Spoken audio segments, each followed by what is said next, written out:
Morning, everyone. Welcome to Creative Mornings Oakland.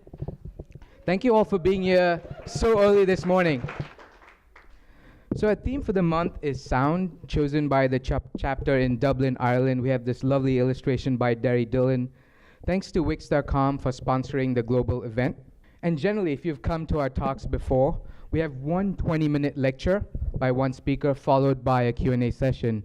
But since this is the last month of the year and the theme is sound, we decided to mix it up a little bit. We're going to have 3 8-minute bits by 3 different speakers. So our first speaker, Niema Jordan, is a writer, director, and producer from Oakland. She received her master's in public health and journalism from UC Berkeley, where her thesis film, Oasis, won the Spike Lee Student Filmmaker Award at the 30th Denver Film Festival.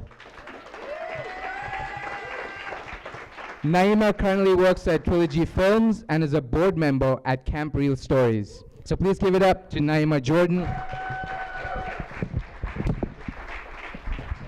Hello. How you guys doing? All right. Let's just jump into this really quickly. My name's Tom. I've had the Hep C for about 15 years. I don't require treatment yet. So by the time I get treatment, I'll probably be gone anyway. We probably have enough in the bank for 2 weeks. All we do is put out fires. And what we want to do is take care of patients. And we want to eliminate hepatitis C. But we're firefighters now.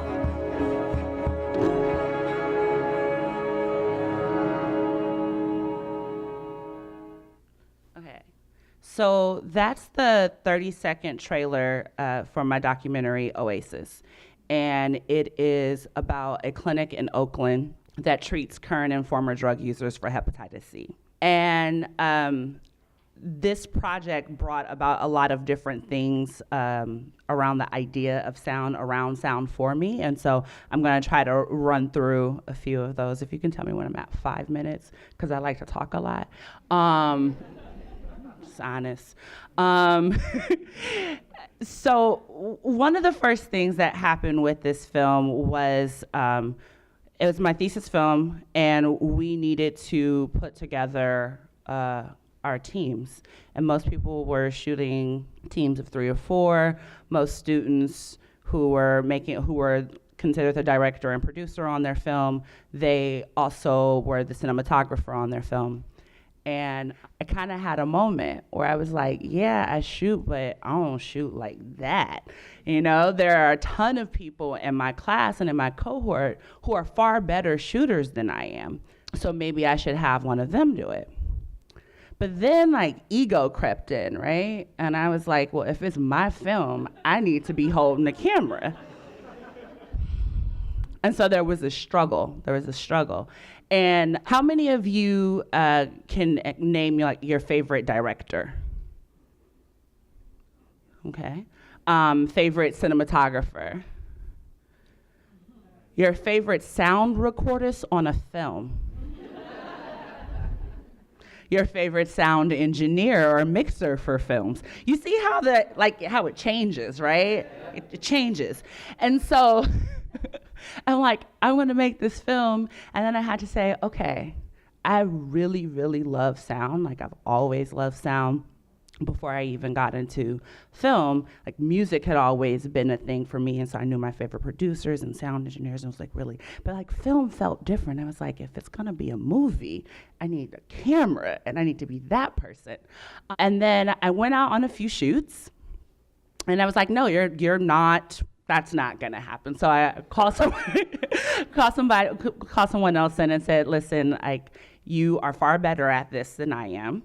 And I think it would be great if you would be the DP on this film and I'll work sound.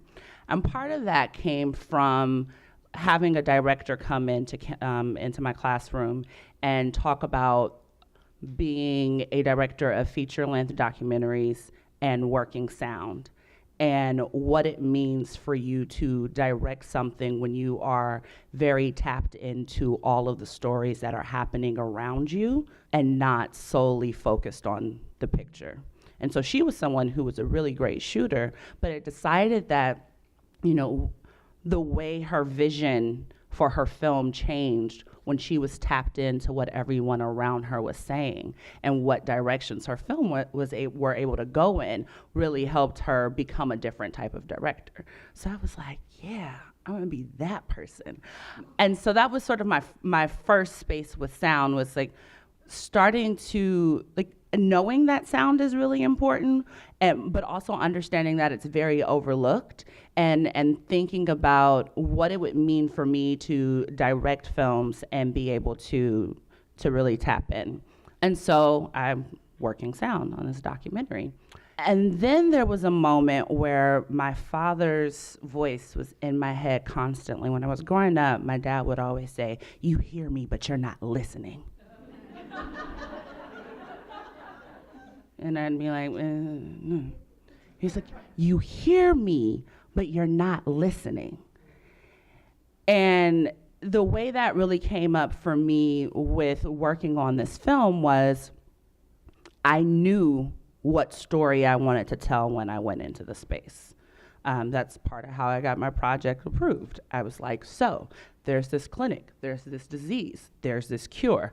This is how the story is gonna go from beginning to end.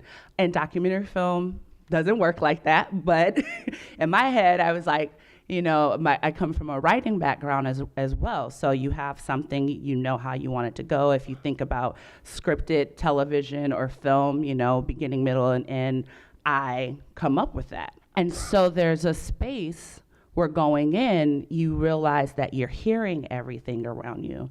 And then the question becomes, are you listening? And so there was a way that I really wanted to portray the folks at Oasis Clinic. And there was a story that I wanted to get across. And there was a message that I wanted. And the more I actually listened to the people in the room and the people I was documenting, the more I realized that the story I wanted to tell wasn't the story that needed to be told. The story that I wanted to tell was really, you know, it wasn't serving its ultimate purpose. And so I think that right now, when I'm paying attention to sound, I'm thinking more about active listening. And so what are you hearing versus what are you listening to? Thanks, Dad. And what does that mean for your art? But also, what does that mean in your personal life? There are a lot of times where we go into something with a preconceived notion, a set destination, a thing that we want to happen. And if you take a step back and you are listening and you're actively listening, there's a way that the stories and the moments unfold for you in a different way. And I believe that my film is a lot better than the thing that I wanted to make. And it's because when I went into a space, I decided to take a step back and actually listen to everything that was being said, and prioritizing the voices of the people that I was claiming to serve, and actually centering those voices. And so I think that my sort of like word for folks who are working in creative spaces, nonprofit spaces, et cetera, is like sound is really important, because this is where, like, just thinking about the space of like, what are you hearing, but also what are you listening to, and then what you do with the information that you receive. That's all.